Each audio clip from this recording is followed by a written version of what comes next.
My name is Megan Brooks. I'm 28, and I've spent 6 years as a financial analyst. The kind of job where I spend my days finding the exact place in a spreadsheet, where a number doesn't add up to what someone claims it should, tracing discrepancies back through months of transactions, until the truth of where the money actually went becomes impossible to argue with. I know how to read a balance sheet, the way other people read a face. I know, better than almost anyone in my family would ever give me credit for, exactly what it looks like when someone's numbers don't match their story. I did not expect to need that particular skill set at my own family's Christmas dinner. I certainly didn't expect to need it to understand my own life. I was sitting at my parents' dining table, a glass of wine I hadn't touched going warm in front of me, watching my father stand at the head of the table with the specific, expansive posture he reserved for announcements he'd already decided. Everyone was going to be thrilled about when he said the sentence that ended, as far as I can tell now, the last year I spent believing my family simply loved me imperfectly, instead of using me deliberately. "We have some wonderful news to share," he said, raising his glass toward my sister, who was sitting beside her fiancé, with the particular glow of a woman who has never once in her life had to wonder whether a room was going to celebrate her. "Lily and Nathan have set a date, and we're going to give her the wedding of a lifetime. And Megan." His eyes found mine across the table, warm, certain, already assuming my answer, before he'd finished asking the question. "We know you'll want to be a part of that in a real way. We're thinking somewhere in the neighborhood of 90, maybe 100,000. You've always been the responsible one. This is exactly the kind of thing family does for each other." The room didn't go silent, exactly. 20-some relatives kept eating, kept talking, kept existing in the ordinary hum of a holiday dinner, while I sat there doing the specific cold arithmetic I do for a living. Except this time the numbers belonged to my own life. 6 figures, not a request, not phrased as one. Anyway, phrased instead, as an inevitability, something already decided in a conversation I had never been part of, delivered to me in front of an audience specifically, so that saying no would cost more than saying yes ever could. If you've ever had a number dropped on you in a room full of witnesses, phrased like a compliment instead of a demand, I need you to stay with me, because this story does not end where anyone at that table expected it to. I want to explain, before I go any further, exactly what the responsible one had always meant in my family, because I don't think the phrase carries its real weight until you understand the 28 years of context sitting underneath it. I was the daughter who got a full scholarship to state school and was told by my mother that this was perfect because it means we can put your college fund towards something Lily actually needs. I was 9 years old when my grandmother, Margaret, a former librarian with a quiet, careful way of noticing things nobody else in the family bothered to notice, gave me a small wooden keepsake box for safekeeping until you're older. And I was 28, sitting at that Christmas table, before I understood how much that phrase might actually have meant. I was the daughter who worked 2 jobs through college, while Lily's tuition, room, and board were paid outright. The daughter who was told, whenever I asked why the math never seemed to run the same direction for both of us, that I was just built differently, stronger, more capable of handling things on my own. I'd absorbed that framing for most of my adult life, the same way you absorb the specific temperature of a house you grew up in, without questioning whether it was actually comfortable, because it was simply the only temperature you'd ever known. It took my father standing at the head of a Christmas table, asking me, in front of 20 relatives, to hand over 6 figures for a wedding I hadn't been consulted about, styled to sound like an opportunity instead of an extraction, for the framing to finally crack. "That's not something I can just decide right now," I said, keeping my voice level the same careful, professional register I use when I have to deliver bad news to a client who was hoping for a different number. My mother's smile didn't waver, but something behind her eyes sharpened, the particular recalibration I'd watched her perform my entire childhood whenever a conversation threatened to go somewhere she hadn't scripted. "Megan, sweetheart, we're not asking you to decide anything difficult. We're asking you to be part of your sister's day, the way family is supposed to show up for each other. After everything this family has done for you." Everything this family has done for you. I sat with that phrase the way I sit with a client's numbers when something in the ledger doesn't add up to the story I've been told about it. Turning it over, looking for the specific place where the account actually balances. And finding, instead, only the confident practiced certainty of someone who has said this exact sentence so many times she no longer questions whether it's true. If you've ever heard, "After everything we've done for you," used as the closing argument for a debt you never actually agreed to owe, comment "I know that" phrase below. This story is about to get a lot more specific about what that debt actually was. Lily didn't say anything during any of this, which told me almost as much as the demand itself. My younger sister has spent 26 years as the family's undisputed favorite, warm and easy, in a way that used to make me genuinely happy for her, before I understood how much of that ease had been quietly financed at my expense. She works as a wedding event coordinator. Ironically enough, someone who has built an entire career around choreographing exactly the kind of lavish, camera-ready celebration our parents had just announced. I'd be funding, and she sat beside Nathan that night, with the specific practiced calm of a bride who has never once had to wonder whether the resources for her dream would simply appear. Nathan, to his credit, looked uncomfortable in a way none of the rest of the table seemed to notice. He caught my eye once, briefly, something like an unspoken question passing between us. "Is this normal?"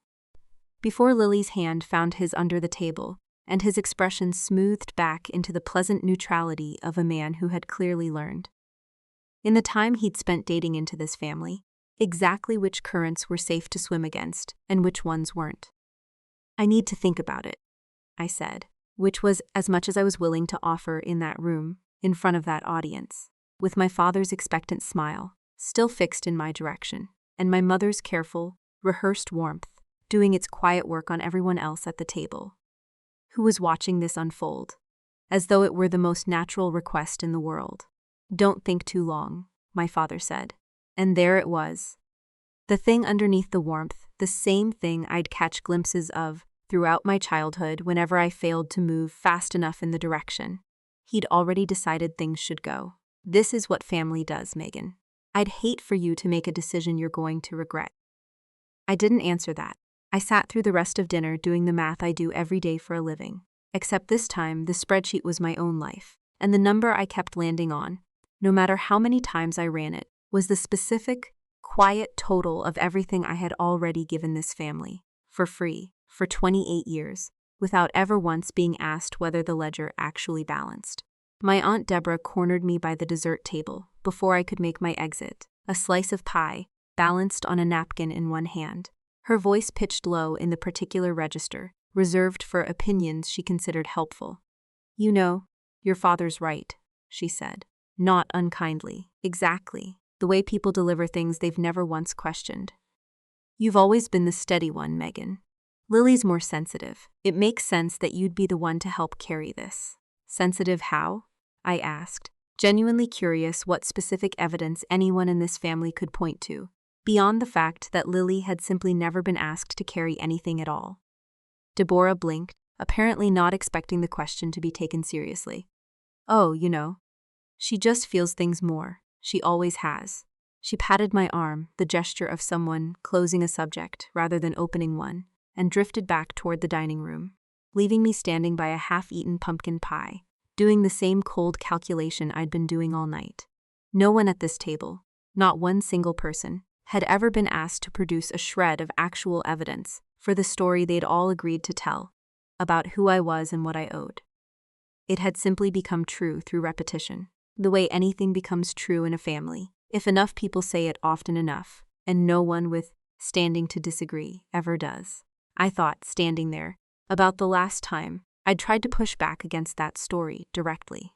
3 years earlier, at my cousin's engagement party, when I'd mentioned, lightly, almost testing the water, that it might have been nice to have some help with my own student loans, given how much had gone toward Lily's tuition. My mother's face had done the exact recalibration. I'd watch her do again tonight, warmth sharpening into something with an edge underneath it. "We didn't realize you felt so resentful about your sister," she'd said, in front of the same extended family, who were now nodding along with Deborah's assessment of who was sensitive and who was steady. And I remembered, with a clarity that still stung, how quickly the conversation had rearranged itself, so that I was the one who needed to apologize for bringing it up. I hadn't brought it up again after that. Not directly. I understood, even at 25, that there was a specific cost to naming the pattern out loud in that house. And for 3 years I'd decided the cost wasn't worth it, that it was easier to simply keep showing up, keep being steady, keep letting the story stand uncontested, because contesting it had never once, in my experience, actually changed anything except how uncomfortable the room felt afterward. If you've ever tested the water on naming something unfair in your family, only to watch the story rearrange itself so quickly that you ended up apologizing for noticing. Comment, I've done that too below. We're getting to the part where the water finally gets tested for good. Nathan found me in the driveway as I was loading my bag into the car.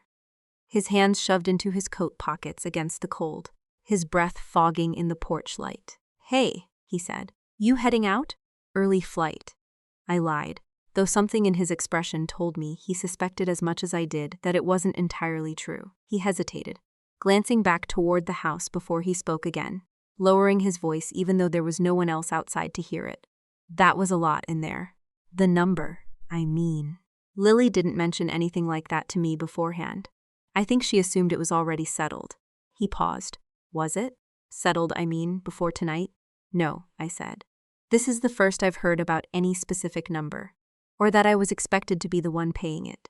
Something shifted across his face, not shock exactly, more like the settling of a suspicion he'd been quietly carrying for a while without having the evidence to confirm it yet. I've noticed some things, he said carefully. Since Lily and I got serious, the way money moves in this family, I didn't want to say anything, because it's not really my place, but... He stopped himself, shook his head slightly. I'm sorry. That put you in a rough spot tonight, and I don't think it was fair. It was such a small thing, an engineer I barely knew standing in a cold driveway telling me, plainly, that something hadn't been fair, and it landed harder than I expected it to, mostly because it was the first time all night anyone in or around that house had said the word fair out loud without immediately following it with a reason why the unfairness was actually justified. Thank you, I told him, and I meant it more than the 3 words probably conveyed. I appreciate you saying that. For what it's worth, he added, opening my car door for me, the way his mother had probably raised him to. I don't think steady and sensitive are the only 2 options here. I think there's just been one daughter who keeps getting asked to pay for things, and another one who's never had to. He gave a small, uncomfortable shrug, like he'd surprised himself by saying it out loud. I don't know. Drive safe, Megan. I sat in my car for a long moment after he closed the door, watching the porch light through my rearview mirror, turning his words over the way I turn over a discrepancy in a client's ledger, small, specific, and impossible, once said out loud, to fully unsee again. I didn't sleep much that night. Back in my own apartment 2 hours from my parents' house, the specific quiet of my own space feeling, for the first time in years, less like solitude, and more like the only honest room I'd been in all evening. I made a cup of tea, I didn't drink, and sat at my kitchen table with my laptop open, not doing anything specific yet, just sitting with the number, the way you sit with a figure on a page, before you understand what it's actually going to cost you to trace it back to its source. I thought about my grandmother Margaret again, more than I had in years. Her small, careful hands, the specific, patient way she used to sort through old library records. Even after she'd retired, the wooden keepsake box she'd given me at 9 years old, with a look on her face I hadn't understood at the time and had never quite forgotten since, for safekeeping until you're older. I remembered asking her, once, why she'd given it to me and not Lily, and her answer, brief and unelaborated in the way adults sometimes answer children with more truth than the child can yet use. Because you're the one who's going to need it someday, sweetheart. I trust you to know when. I hadn't thought about that box in years. I thought about it now, driving to work 2 days later, on the last day before the holidays officially ended, doing the same quiet arithmetic I'd been doing since the dinner table. Not yet a plan, not yet a decision, Just a slow, deliberate accounting of every place in my life, where the numbers had never quite matched the story I'd been told about them. And a growing, unfamiliar willingness, for the first time in 28 years, to actually go looking for where the discrepancy led. If you've ever had an old, half-forgotten object from someone who loved you, honestly suddenly feel important again, right when you needed it most, comment, "I feel that" below. Chapter 2 is where we finally open the box. I opened my grandmother's keepsake box on a Sunday night. 11 days after Christmas, sitting cross-legged on my apartment floor, with the box balanced on my knees and a cup of coffee going cold beside me. It was smaller than I remembered, dark wood with a brass clasp, gone slightly green at the edges. The kind of object that had lived so long at the back of my closet that I'd stopped consciously registering. It was there at all, the way you stop noticing a scar after enough years have passed. The clasp stuck at first stiff with age, and I had to work it with my thumbnail for a full minute before it finally gave, releasing a smell I wasn't prepared for. Old paper, cedar, the faint specific must of something that had been sealed away far longer than 11 days. Inside, layered with the careful precision I remembered from my grandmother's hands, sorting library cards, decades after she'd retired from needing to, a stack of folded documents, a small bundle of letters tied with string gone brittle, and a single sealed envelope with my name written across the front in her looping, deliberate handwriting Megan. For when you're ready to ask the harder questions. I sat with that envelope unopened for longer than I want to admit. My hands not quite steady, some old, careful part of me understanding, before I'd read a single word inside, that whatever my grandmother had preserved in that box had been preserved specifically because she'd expected someone in this family to need it someday, and specifically because she'd trusted me, and not my parents, to be the one who eventually would. If you've ever opened something a grandparent left you, and felt the weight of it before you'd even read a word, I need you to stay with me, because this is where the real story actually begins. The documents inside were financial records, mostly.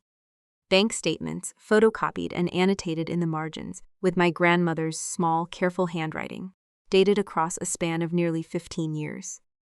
It took me almost 2 hours, sitting on that floor with my coffee gone fully cold and forgotten beside me, to understand what I was actually looking at. And once I did, the specific, professional part of my brain that spends its working hours tracing discrepancies through spreadsheets took over almost involuntarily, sorting the pages into chronological order, cross-referencing dates, building, without quite meaning to, the first draft of a case, a trust, established by my grandmother when I was 9 years old, the same year she'd given me the box, earmarked specifically for my education, funded initially with a modest inheritance from her own mother, a series of withdrawals, beginning 3 years later, each one modest enough on its own that no single transaction would have raised an alarm, each one authorized by my father as the trust's listed co-signer, each one, according to my grandmother's careful annotations in the margin, redirected toward expenses that had nothing to do with my education at all. Lily's private tutoring, spring 2004. Lily's dance competition travel, fall 2005. Lily's braces, 2006. M's trust, again. I found the scholarship letter next. The one I remembered receiving myself at 17, full tuition to state school. A genuine achievement. I'd always understood as the reason my parents didn't need to worry about funding my education at all. Paperclipped behind it in my grandmother's hand, a note, dated the same month I'd gotten that scholarship letter, reading simply, "They're going to use this as the excuse to close it out entirely and move whatever's left. I need to make sure there's a record somewhere they can't touch." She'd been right. The trust's final documented balance, before it was formally dissolved, 8 months after my scholarship letter arrived, was just under $31,000. Money that should have gone toward my textbooks, my housing, the 2 jobs I'd worked simultaneously through 4 years of college because the scholarship covers tuition, sweetheart.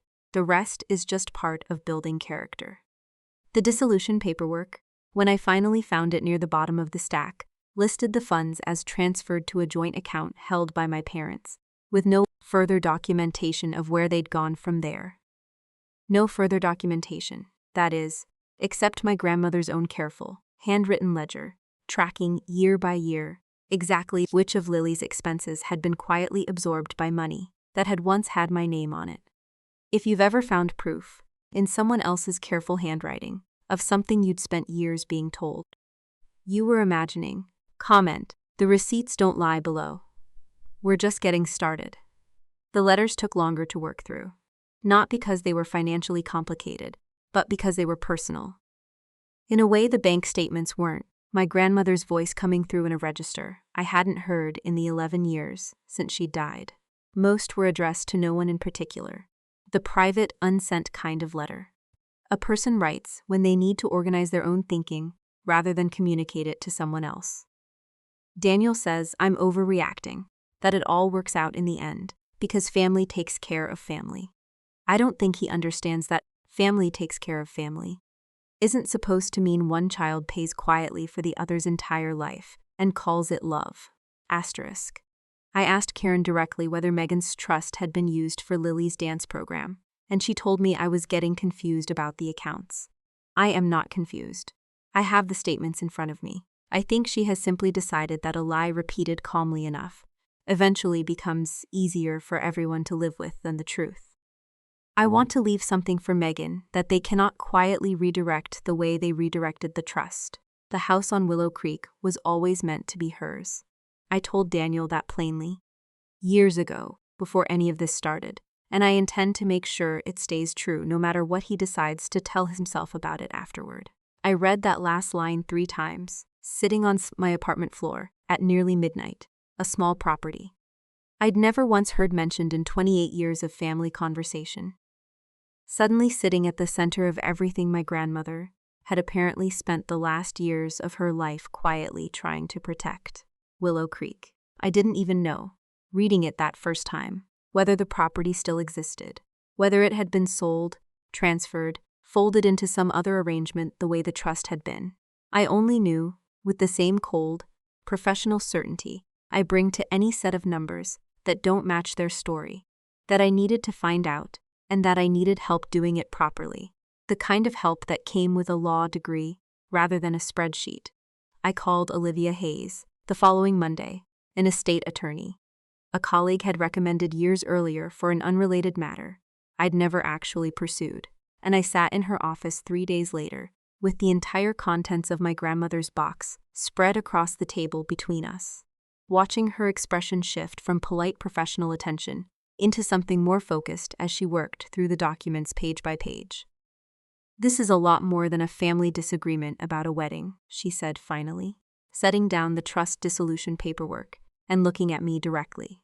If what your grandmother documented here is accurate, and it looks meticulous, which works strongly in your favor, you're looking at potential breach of fiduciary duty regarding the trust, and depending on what we find out about this property, possibly asset diversion connected to your grandmother's estate as well.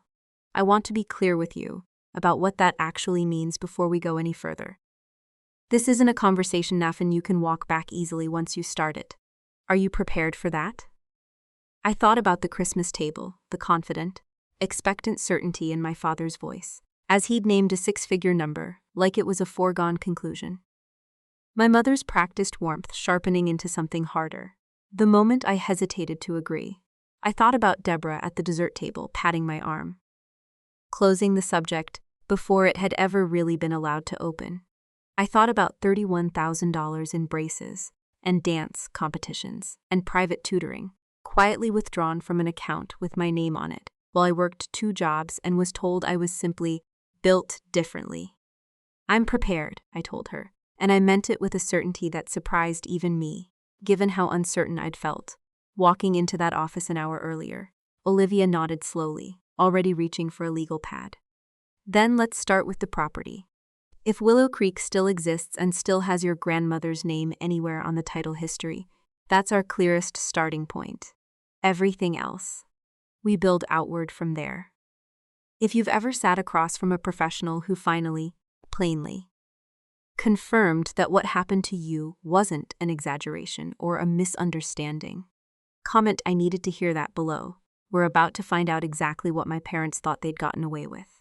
I didn't tell my parents anything about the box, or Olivia, or the trust in the weeks that followed. I want to be honest about why, the same honesty I've tried to bring to every part of this account. It wasn't strategy, not entirely, not yet. It was that I genuinely didn't know, in those first weeks, what I actually wanted the outcome to be. Some small, tired part of me still hoped, even holding $31,000 worth of evidence, that they'd lied to me for over a decade.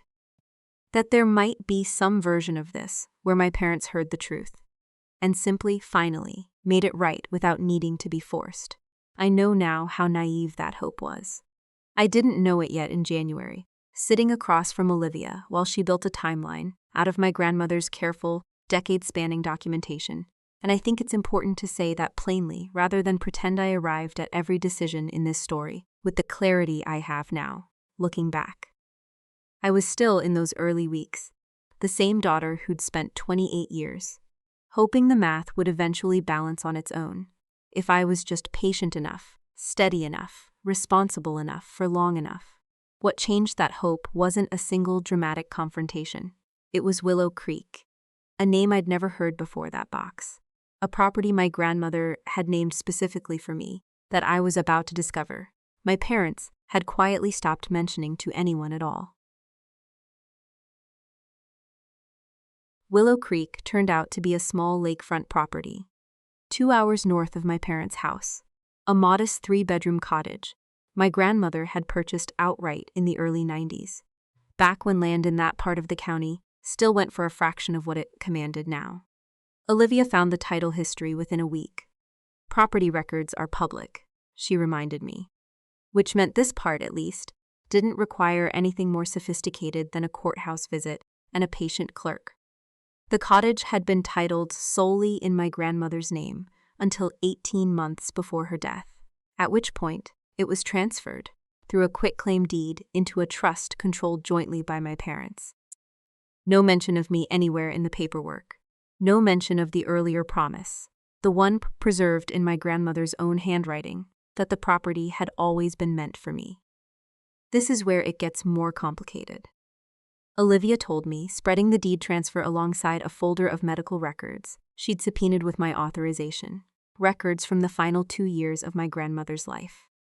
Your grandmother was hospitalized twice in the 18 months before this transfer, both times for complications that, according to her attending physician's notes, affected her cognition temporarily. I'm not saying this proves anything on its own, but it raises a real question about whether she had full capacity to understand what she was signing when this deed was transferred, and whether anyone explained to her clearly what she was giving up. I sat with that for a long moment, my jaw tightening in a way I felt more than consciously registered, thinking about my grandmother's letters, her careful insistence, years earlier, that Willow Creek was always meant to be hers. I told Daniel that plainly. I thought about the specific timing of it.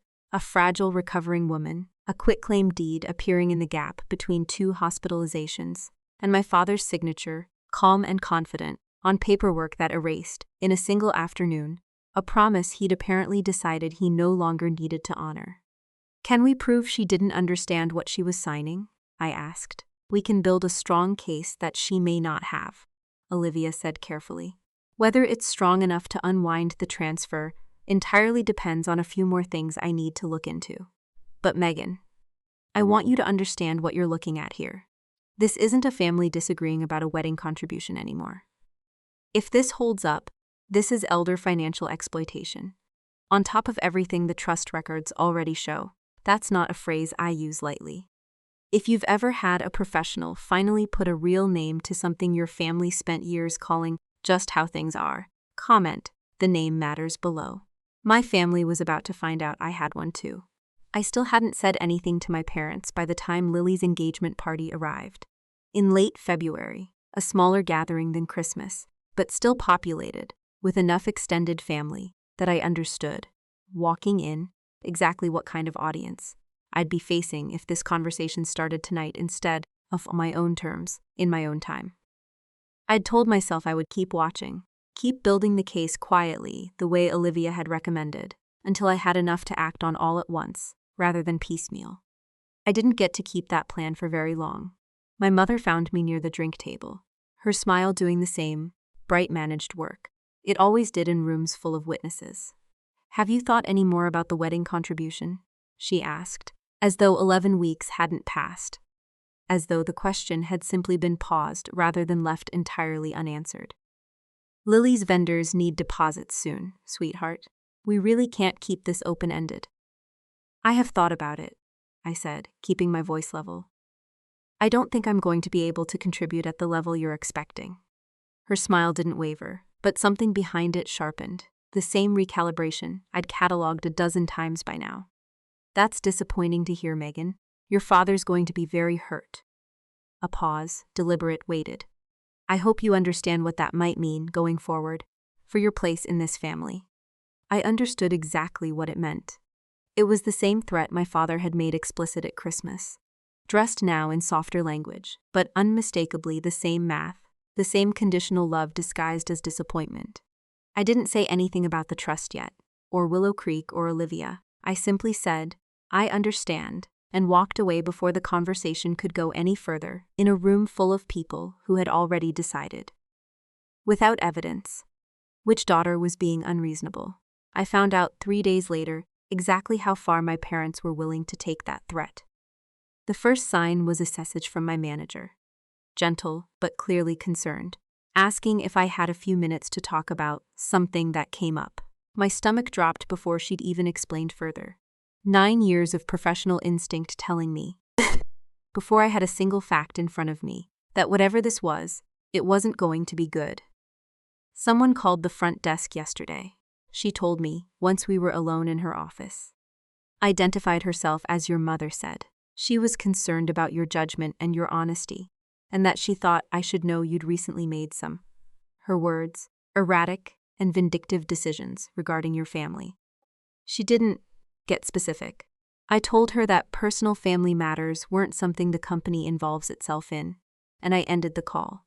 She paused, studying my face carefully. "I wanted you to hear it from me directly, not secondhand." "Is everything all right?" My hands were steady. I noted with some distant clinical part of my brain, even as something colder and angrier moved underneath my ribs than I'd let myself feel throughout the entire process so far. "There's a family situation," I told her, choosing my words carefully. "I'm handling it through an attorney. I'd rather not go into detail yet, but I promise you it has nothing to do with my work here, and nothing in what she said is accurate." I believed that the moment she called, my manager said.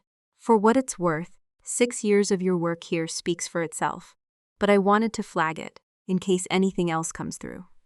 Other things did come through, in the days that followed.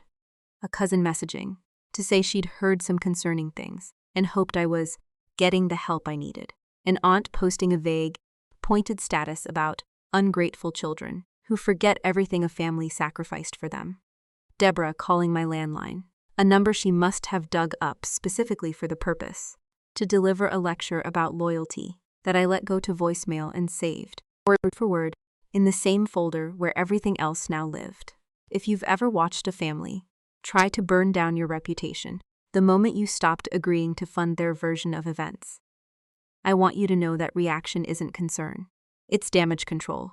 Comment I see the pattern below. We're almost to the reveal. It was Nathan of all people who called me directly during that week, his voice tight in a way I hadn't heard in the driveway back in December. "I need to ask you something, and I need you to be honest with me," he said. "Lily told me you're refusing to help with the wedding because you're," her words, "punishing the family over old jealousy issues. Is there more to this than that? Because some of what your mother's been saying doesn't add up with what I actually saw at Christmas." I sat with that question for a long moment, weighing, for the first time, whether to tell someone outside Olivia's office the actual shape of what I'd found. "There's a lot more to it," I said finally. "I found records. A trust my grandmother set up for my education that got quietly emptied out over the years, redirected toward Lily's expenses. And a property she wanted me to have that got transferred out of her name shortly before she died. While her medical records suggest she may not have had the capacity to understand what she was signing. The silence on the line stretched long enough that I checked to see if the call had dropped. "That's not old jealousy," Nathan said finally quietly. That's theft. From your grandmother, potentially, and definitely from you. I have an attorney building the case properly, I told him. I wasn't planning on saying anything else until it was ready. I'm only telling you because you asked directly, and because I think you deserve to know what you're actually marrying into. Before the wedding, your family is currently trying to bully me into funding. He didn't say anything for a long moment. I need to think about some things, he said finally. Thank you for telling me the truth. I don't think I've gotten a straight answer out of anyone in this family in longer than I want to admit. I hung up, understanding, with the same cold clarity I'd felt reading my grandmother's letters on my apartment floor, that whatever careful, patient timeline I'd imagined for how this would eventually unfold had just accelerated permanently. My family had tried to buy my silence with guilt at Christmas, and when that hadn't worked, they'd tried to burn my credibility down instead. Calling my employer, recruiting relatives, letting Lily tell her fiancé a story that bore no resemblance to what had actually happened. I was done waiting for a version of this where they simply, finally, told the truth on their own. I called Olivia the next morning and told her I was ready to move forward with everything. The trust, the property, all of it out into the open, on the record, with no more patience left for hoping guilt might eventually give way to honesty. In a family that had never once, in 28 years, chosen honesty when a comfortable lie was available instead. If you've reached the moment where patience simply ran out, where waiting for people to do the right thing on their own stopped being an option, I want you to know that moment doesn't feel like anger while you're in it. It feels like finally, permanently putting down something you should never have had to carry alone. The reveal is next. Stay with me. Olivia sent the formal letter on a Tuesday in March, a demand for accounting on the trust, a notice of potential claim regarding the Willow Creek transfer, and a request that my parents preserve all related financial records, pending further legal review. It went out by certified mail to their house, the same house where I'd sat 11 weeks earlier, watching my father name a 6-figure number. Like it was a foregone conclusion, and I found out it had arrived the way I found out most things about my family that spring. Through someone else. 3 days later, my mother's voice on my phone shaking with an anger I'd rarely heard directed at me so nakedly before. "What is this?" she said. No greeting, no preamble. "A lawyer, Megan? You sent a lawyer after your own parents?"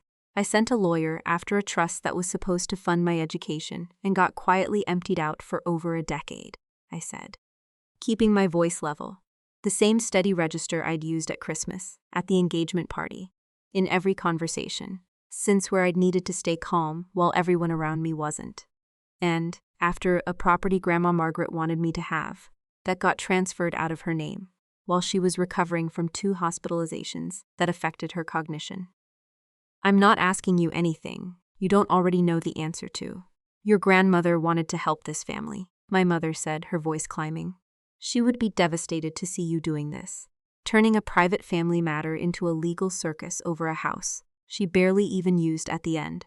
She wrote about it, I said quietly, in letters, in her own handwriting, dated years before she died.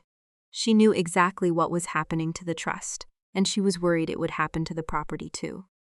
She was right. The silence on the line was long enough that I genuinely wondered if she'd hung up.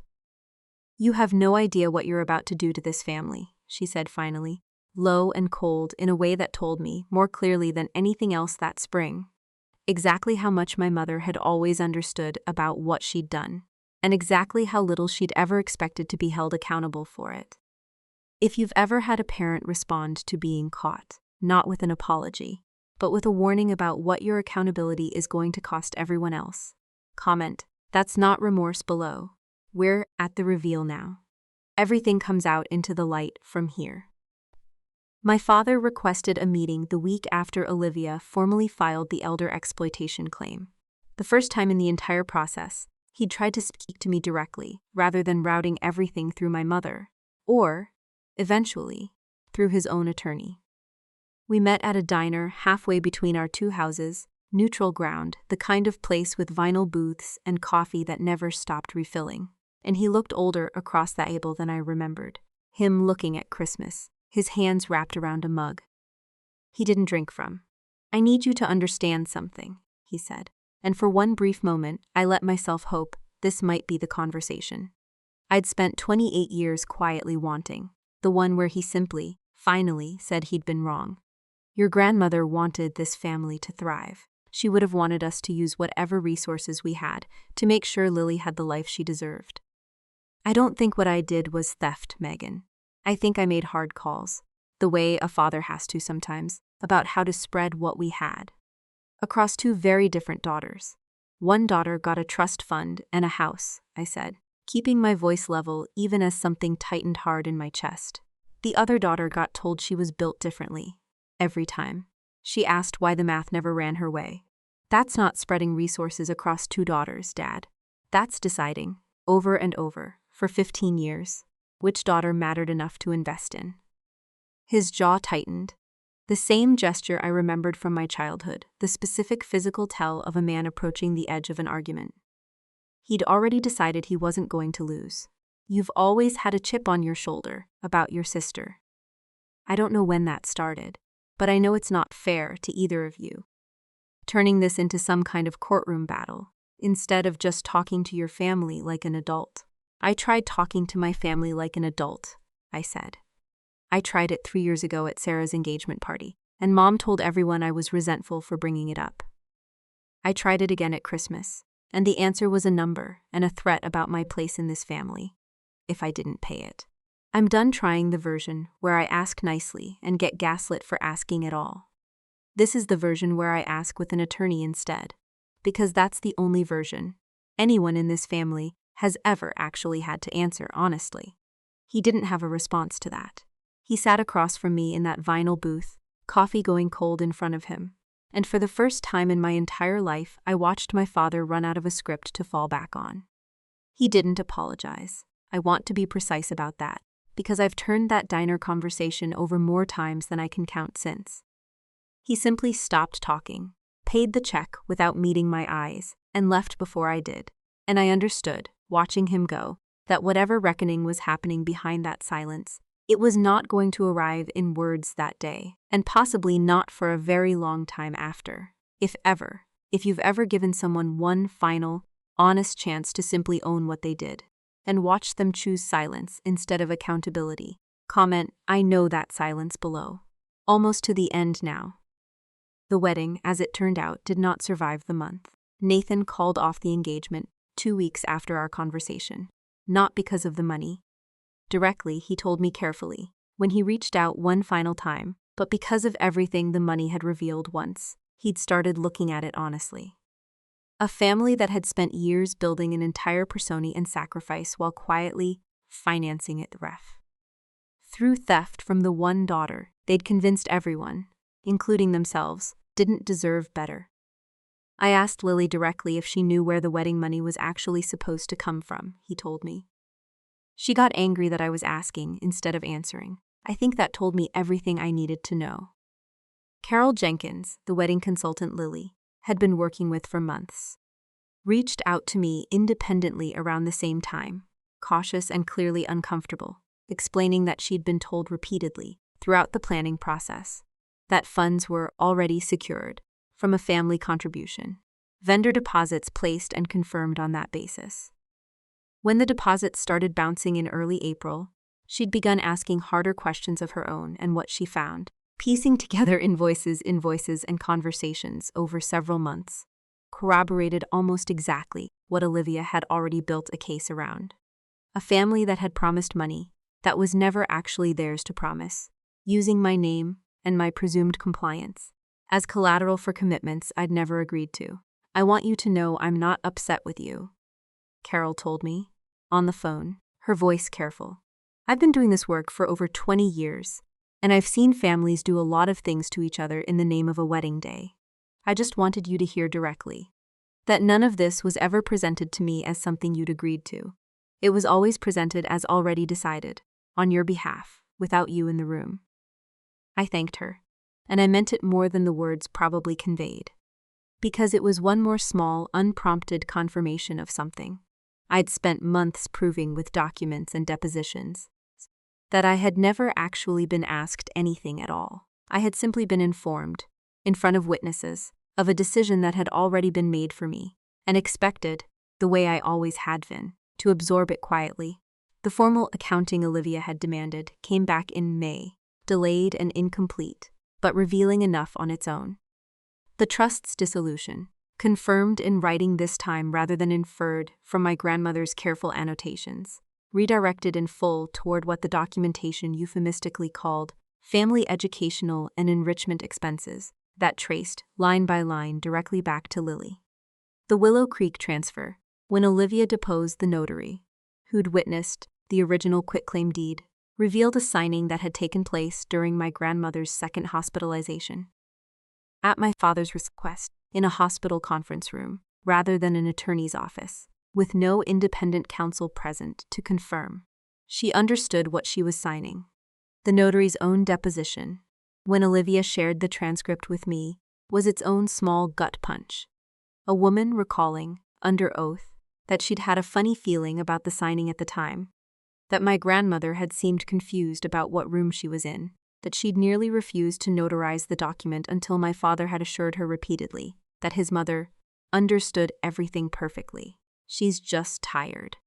I read that transcript twice, sitting alone in my apartment, and I thought about my grandmother, frightened and disoriented in a hospital room, being reassured by her own son that she understood something she very likely didn't, so that he could walk away with a signature that erased, in a single afternoon, a promise she'd spent years trying to protect on paper specifically because she must have known, somewhere, that he'd eventually try. "This is enough," Olivia told me, laying the final report across her desk in front of me. Enough to challenge the transfer formally, enough to pursue the trust as a breach of fiduciary duty, and depending on how far you want to take it, enough to involve the state's elder financial exploitation statute regarding your grandmother's case specifically. That last piece isn't just about restitution, Megan. It's about accountability that goes beyond just you. I thought about my grandmother's letter, sealed and waiting in that box for over a decade, written in the careful, deliberate hand of a woman who had understood, long before I was ready to, exactly what her son and daughter-in-law were capable of, when nobody withstanding to stop them was paying close enough attention. For when you're ready to ask the harder questions, I understood, sitting in Olivia's office with the full weight of the accounting finally in front of me, that I was ready now in a way I hadn't quite been at Christmas. Hadn't quite been the night I first opened that box. "Let's move forward with all of it," I said. The legal process took the better part of a year to fully resolve, longer and more exhausting than I think either Olivia or I expected at the outset. Though I want to be honest that very little of it felt dramatic in the moment, the way I imagine it might sound, retold after the fact. It was mostly paperwork, depositions, long stretches of waiting punctuated by short, difficult conversations. The Willow Creek transfer was ultimately unwound through a negotiated settlement rather than a full trial. My parents' attorney, recognizing, once the notary's deposition and the hospital's own records were laid out plainly, that fighting the claim publicly would cost them considerably more than settling it quietly, ever would.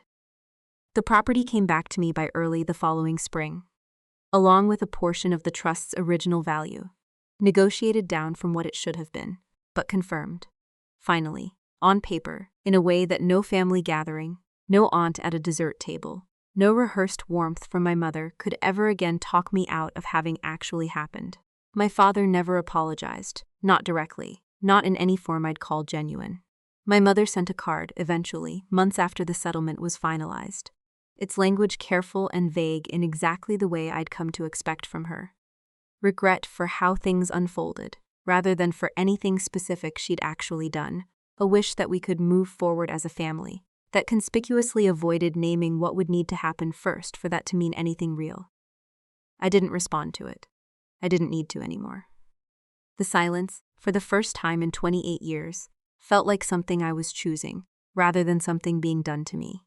Lily reached out once, in the fall, a short, angry message accusing me of destroying her wedding and her engagement out of jealousy. I'd apparently been nursing her entire life. I read it twice. The same careful attention I'd give any document that didn't match the facts in front of me, and I didn't respond to that either. There wasn't a version of that conversation. I understood by then. That that was actually about listening to anything I might say back.